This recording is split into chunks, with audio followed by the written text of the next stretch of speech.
Et on démarre votre chronique avec un livre qui parle aussi de réconciliation et d'amitié. C'est moi, François d'Édith Bruck. Oui, c'est l'histoire d'une très belle rencontre. Un jour, Édith Bruck, 91 ans, une poétesse italienne d'origine hongroise et rescapée des camps, reçoit un coup de fil.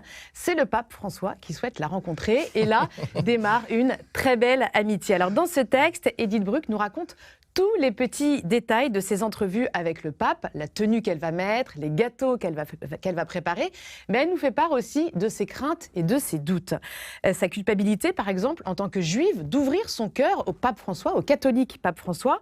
Elle nous parle aussi de l'humanité qu'il dégage et puis de la nostalgie qu'elle ressent quand le pape François n'est plus là.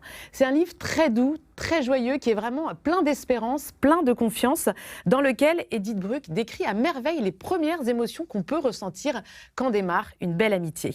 C'est un petit ouvrage très court qui se lit d'une traite et puis qui nous montre aussi l'extrême simplicité et l'humilité dont peut faire preuve le pape François. C'est moi, François, d'Édith Bruck, préfacé par le pape François, et c'est publié aux éditions du Sous-Sol. Oh, c'est un livre qui a l'air de faire du bien. Il faut laisser la place à la rencontre dans la vie, c'est essentiel, non ? C'est le plus essentiel. Mais c'est pas toujours évident. Oui, pas évident, mais le pape François a l'art de ces rencontres. Oui. On poursuit, Constance, avec du théâtre et pas n'importe quelle pièce.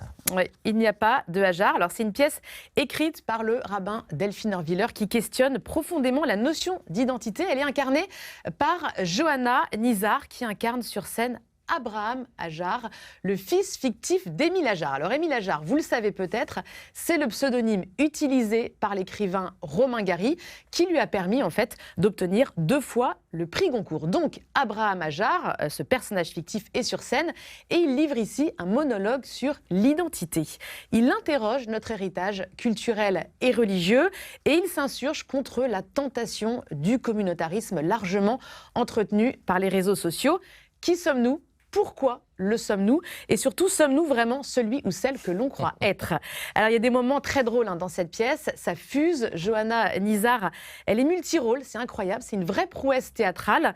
Et elle se met parfaitement bien dans la peau d'un homme. Alors, c'est presque troublant, mais tant mieux, car elle nous pousse ainsi à penser au-delà de ses identités, de ses appartenances qui parfois nous enferment. Il n'y a pas de hasard. C'est un formidable seul en scène, écrit donc par le rabbin Delphine Orwiller, interprété, je le disais, par Johanna Nizar. La pièce sera jouée au Théâtre du Rond-Point à Paris du 13 au 23 décembre. Elle part également en tournée. Je vous donne quelques dates. Le 28 janvier à Chelles, les 3 et 4 février à Versailles et du 7 au 9 février à Toulon.